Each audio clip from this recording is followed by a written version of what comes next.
Ladies and gentlemen, let me tell you something real today. Some of y'all have been hurt by somebody who walked away like they ain't done a thing wrong. Like they didn't just tear you up inside and leave you standing there with all your emotions bleeding out. You try to understand it.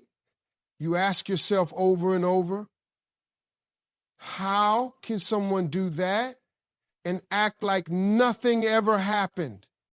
Well, let me break it down for you. One of the most confusing and painful things about dealing with a narcissist is trying to understand how someone can hurt you so deeply and then act like it never even happened. You sit there wondering, do they not see what they've done? Or how can they just move on like that? The truth is, narcissists lack true empathy and emotional accountability. And once you begin to understand this, you'll see why their behavior feels so cold, so detached, and so inhuman.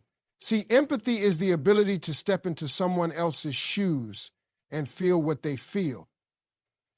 It's what makes us apologize when we've hurt someone. It's what drives us to care, to comfort, and to correct ourselves. But narcissists deep down are disconnected from this basic emotional experience. They might know the right words. They might imitate caring behavior when it benefits them, but they don't feel it the same way you do. Their version of empathy is more like a performance, not a genuine emotional connection. When they hurt you, whether through lies, manipulation, or cruel silence, they don't stop to consider how it affects you. Not really, because in their mind, your feelings aren't as important as protecting their ego. A narcissist's world is centered around themselves, their needs, their image, their convenience. If acknowledging your pain would require them to accept responsibility, they'll choose denial every time. They won't apologize because an apology means admitting fault, and admitting fault threatens the perfect image they have of themselves.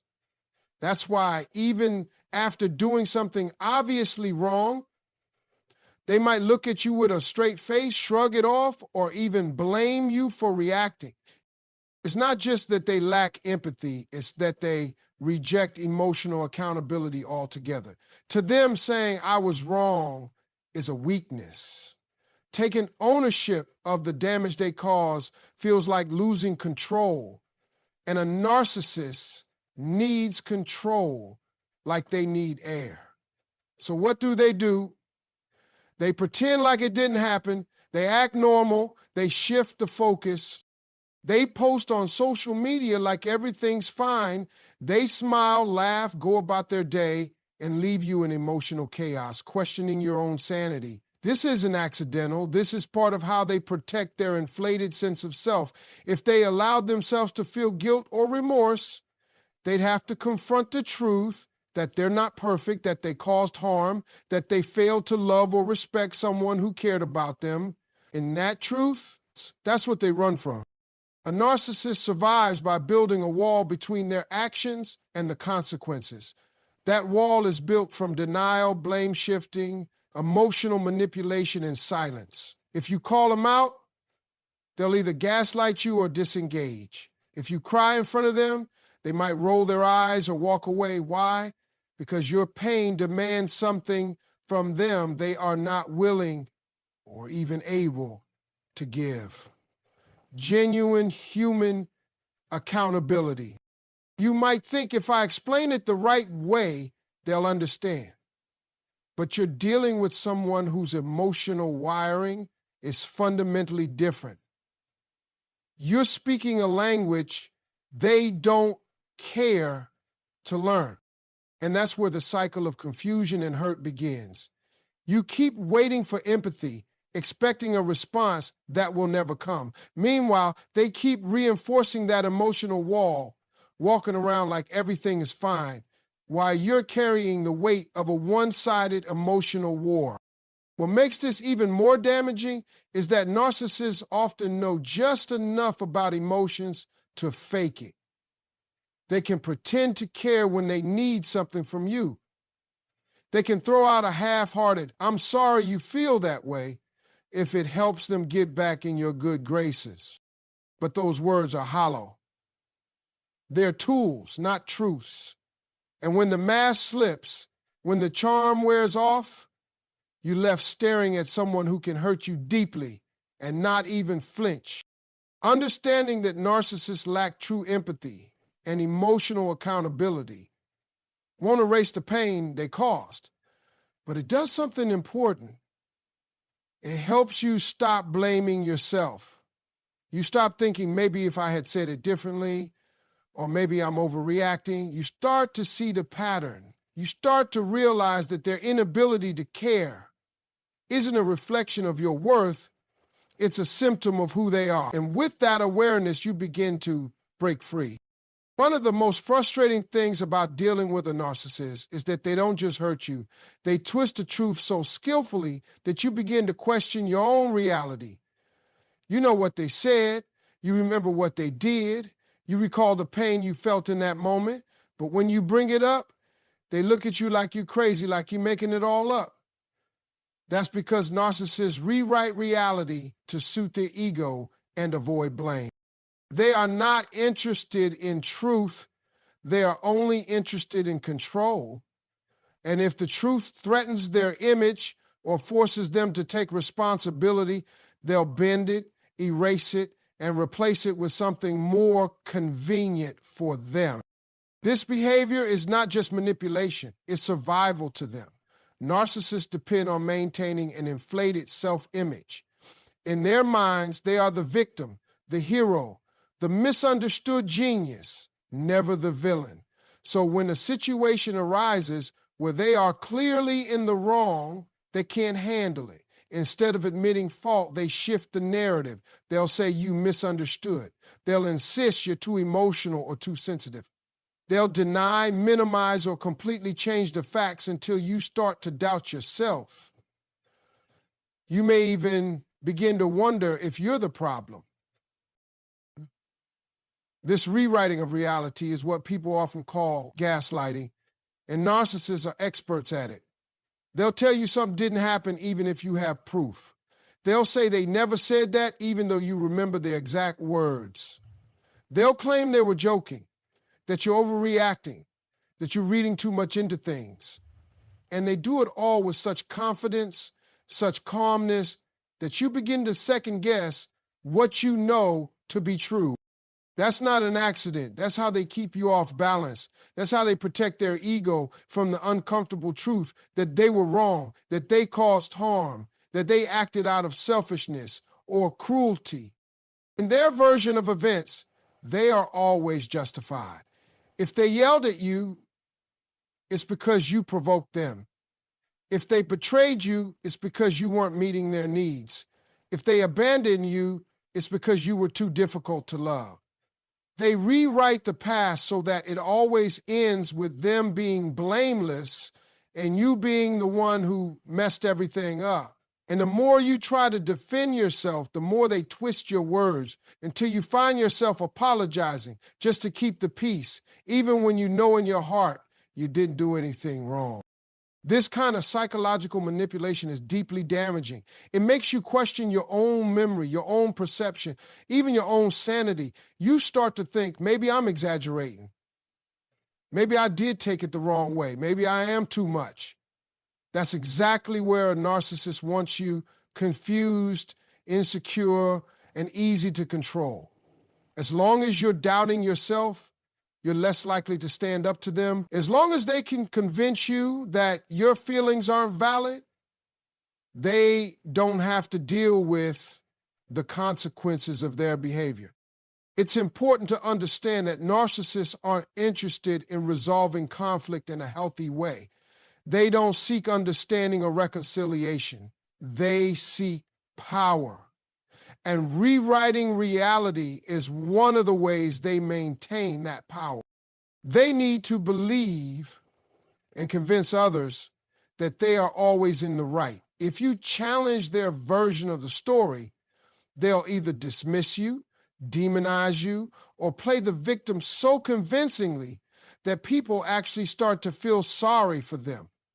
Meanwhile, you're left carrying the emotional weight of what really happened with no acknowledgement, no apology, and no validation.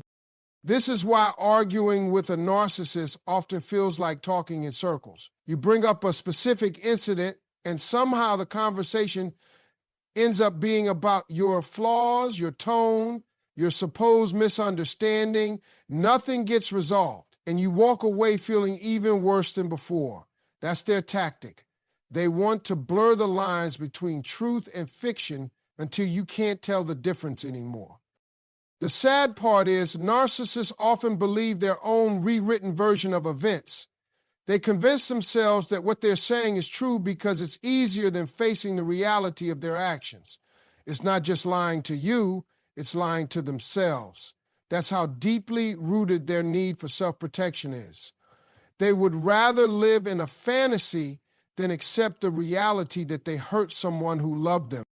When a narcissist goes silent after causing you pain, it's not because they don't know what they did, it's not because they forgot, and it's definitely not because they're giving you time to heal. Their silence, their cold indifference, their ability to move on as if nothing ever happened, it's all part of a calculated strategy. They know you're hurting. They know you're waiting for an apology, an explanation, or even a simple acknowledgement of what they did. But instead of reaching out, they withdraw. Instead of showing remorse, they give you the cold shoulder. That silence is not empty, it's loud with intention. It's a form of emotional control, and it's one of the most painful weapons in a narcissist's toolbox. When someone truly cares about you and they hurt you, their natural instinct is to reach out to make things right. They feel your pain and want to ease it. But a narcissist is wired differently. They see your emotional reaction not as something to nurture, but as something to use. If you cry, if you express your hurt, if you ask for clarity or comfort, they don't meet you with compassion. They meet you with silence, distance, and cold detachment. Why? Because they know that silence triggers something deep inside you. They know that your mind will start racing, that you'll begin to doubt yourself, wondering if you overreacted, wondering if maybe it was your fault. Their silence forces you to sit alone with your pain while they continue with their lives like your feelings don't even register. This emotional withdrawal is designed to make you feel powerless. It puts you in a position where you're desperately trying to reconnect, to get some sort of reaction, even if it's negative. You may find yourself reaching out, explaining yourself, begging for a conversation, just to break the silence. And the narcissist loves that because now they have the upper hand. Now they control the tempo of the relationship. Now they decide when you get attention and when you don't. It's emotional starvation. They give you a taste of connection, then take it away, leaving you chasing after it, blaming yourself for the distance they created. Indifference is even more cutting. When someone shows you they simply don't care, that your pain means nothing to them, it creates a wound that's hard to describe. It makes you feel invisible, worthless, discarded, and that's exactly the effect a narcissist wants to create. Their indifference sends a message. Your feelings don't affect me. You don't have power here. They might even seem happier, more energetic, more active in front of others, while you're emotionally spiraling behind closed doors. This contrast isn't accidental. It's part of their image control. They want the world to think they're fine, unaffected, even thriving, and they want you to feel abandoned, like your pain is yours alone to carry. The worst part is, this silence and indifference can stretch on for days, weeks, or even months. And during that time, the narcissist doesn't feel the same emotional agony that you do. They don't miss you in the same way. They don't lie awake wondering how you're doing because they don't operate from the same emotional depth. To them, relationships are tools, sources of validation, attention, or convenience. When you stop serving that purpose, or when you challenge them, they cut you off emotionally, sometimes without warning. Not to protect themselves, but to punish you. This kind of emotional manipulation leaves deep scars. It makes you question your worth. It creates anxiety every time there's a disagreement because you've been conditioned to associate conflict with abandonment. You start walking on eggshells, trying not to upset them, trying to keep the peace at all costs just to avoid the silence you now fear so deeply. That fear gives the narcissist more control. It ensures you'll tolerate more, accept less, and keep coming back, even when it's hurting you. Their silence is not peace, it's punishment. Their indifference is not strength, it's manipulation. And the sooner you recognize that, the sooner you can stop internalizing their emotional neglect as something you deserve. Because no one who truly loves and values you will ever use your pain as a way to control you. Apologizing is something most people learn early in life. You hurt someone, you say you're sorry, not just to fix things, but because you genuinely feel remorse. It's a sign of emotional maturity, a sign that you can recognize when you've caused pain and that you value the person enough to make it right. But for narcissists, apologies don't work that way. In their world, saying I'm sorry is not a sign of growth or strength. It's a sign of weakness. It threatens their carefully crafted image of perfection and control. It requires vulnerability, and vulnerability is something they avoid at all costs. To a narcissist, an apology feels like a loss of power. It feels like admitting failure, like handing over control to someone else. They believe that if they apologize, they're giving you emotional leverage over them. And that is something they cannot allow. They must always appear superior, untouchable, above reproach. In their mind, if they admit they were wrong, even for a moment, it cracks the mask they've built, the one that tells the world they're flawless, misunderstood, or always justified. So instead of saying, I was wrong, they shift the blame. Instead of taking responsibility, they find ways to deflect it back onto you. They may twist the situation to make you feel like you provoked them. They might turn the conversation into a full-blown argument just to avoid facing the original issue. Sometimes they'll act like nothing happened at all, moving on without a word, hoping you'll drop it and move forward.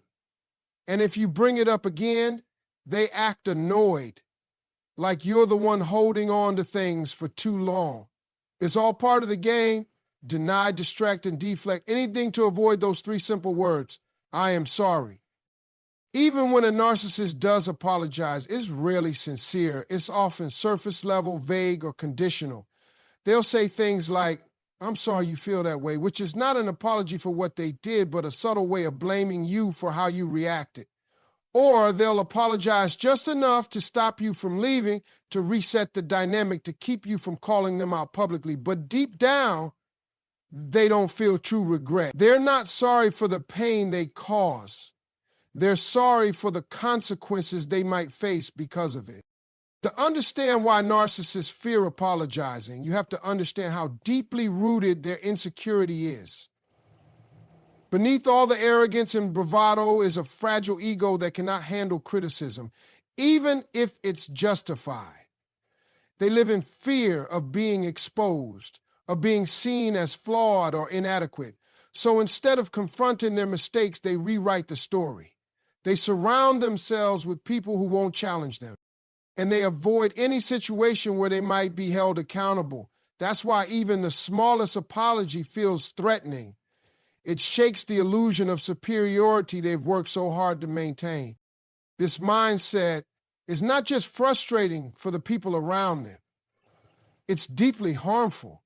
When someone never takes responsibility for their actions, it leaves others carrying all the emotional weight. You're left questioning your feelings, minimizing your pain, and wondering if you're asking for too much. You may even start apologizing on their behalf just to keep the peace. Over time, this erodes your sense of self-worth. You begin to believe that your hurt doesn't matter, that your boundaries are negotiable, that love means accepting less than you deserve. But the truth is, refusing to apologize isn't a show of strength. It's emotional cowardice. It's a refusal to grow, to learn, to evolve as a human being. Real strength is being able to say, I hurt you and I take responsibility for that. Real strength is facing discomfort to repair the damage you've done. But a narcissist doesn't want to grow, they want to dominate. They want relationships where they're never questioned, never challenged, never made to look less than perfect. And that's why they avoid apologies, not because they don't understand the concept, but because they've chosen ego over empathy every single time. There's something particularly damaging about someone who wounds you and then expects you to move on without ever acknowledging the pain they've caused. Narcissists are notorious for this. They expect forgiveness as if it's automatic, as if it's owed to them, regardless of the damage they've done. And what's even more painful is that they expect this forgiveness without offering any real accountability. They don't want to talk about what happened. They don't want to take ownership, and they certainly don't want to make it right. What they want is for you to sweep it under the rug, act like nothing happened, and get back to making them feel comfortable. To them, forgiveness is a shortcut to avoid the consequences of their actions. When you bring up how they've hurt you, they often respond with irritation or indifference. You might hear things like, why are you still bringing that up? Or, I thought we were past that. They might even accuse you of being negative, overly emotional, or dramatic, anything to make the conversation about your reaction instead of their behavior. They don't want to sit with the discomfort of having to see themselves as the cause of your pain. They'd rather label your response as the problem than admit their role in the situation. And yet, at the same time, they expect to be forgiven. They expect closeness, trust, and affection to be restored on demand, as if you owe it to them simply because they've decided it's time to move on. This kind of expectation is not only unfair, it's emotionally exhausting. It puts you in a position where you feel guilty for wanting basic things like honesty, remorse, or an apology. Over time, you may even start to internalize this dynamic, believing that maybe you are too sensitive, that maybe your boundaries are unreasonable, that perhaps forgiveness means letting go without ever being heard. But real forgiveness can't happen in the absence of accountability. Real healing requires acknowledgement, responsibility, and change. It requires the person who hurt you to show that they understand what they did and are committed to doing better. Narcissists want none of that. They want the benefits of forgiveness without doing any of the emotional work to earn it. They view your forgiveness as a reset button, something they can push whenever it suits them. Not because they've changed, but because they want access to you again. They want your energy, your attention, your support, but they don't want to discuss the damage they left behind. If you refuse to forgive them on their terms, they may even turn the tables and accuse you of holding a grudge or being unforgiving. They might say things like, you're supposed to love me unconditionally, or if you really cared, you'd let it go. They use guilt and emotional manipulation to bypass accountability, framing your need for closure as some kind of flaw in your character. This manipulation extends even further when they bring others into the narrative. They might play the victim, painting you as unforgiving or bitter to friends, family, or mutual acquaintances. This is especially hurtful because now you're not only dealing with unaddressed pain, but also with the added burden of being misunderstood or misrepresented by people who don't know the full story. Meanwhile, the narcissist continues on, avoiding accountability while expecting everyone around them to move on as though nothing ever happened. Forgiveness to a narcissist isn't about repairing the relationship. It's about regaining control. It's about getting back to the status quo where they're comfortable and unchallenged. And if you do offer forgiveness without demanding accountability, it only reinforces their behavior. They learn that they can hurt you, ignore your pain, and still have access to your life. It teaches them that their actions have no lasting consequences, that they don't have to change, and that you will always be the one to bend, to break, to fix things. That's the cruel irony in all of this. The more compassionate and understanding you are, the more they take advantage of it. Your desire for peace is used against you. Your willingness to forgive becomes a tool in their hands, not a bridge toward healing. And that's why recognizing this pattern is so important. Because true forgiveness should never come at the cost of your self-respect, your dignity, or your emotional well-being. When someone hurts you deeply, the natural human response is to feel empathy, an emotional pull that makes you want to comfort the person you've wounded, to make things right, to ease their suffering. But with narcissists, that instinct is often missing. They lack true empathy, not because they don't understand what pain is, but because they don't connect to your pain in a meaningful way. They can witness your tears, hear the tremble in your voice, even see you break down completely and still feel nothing that moves them to genuine remorse or concern. That's the most disorienting part. You're in agony and they're unmoved. You're emotionally bleeding and they're looking at you like it's not their problem. It's not that they don't know they hurt you. In fact, sometimes they hurt you intentionally. What they lack is the emotional depth to truly care about what you're experiencing unless it somehow affects them directly. Your pain only matters to them if it disrupts their comfort, threatens their image,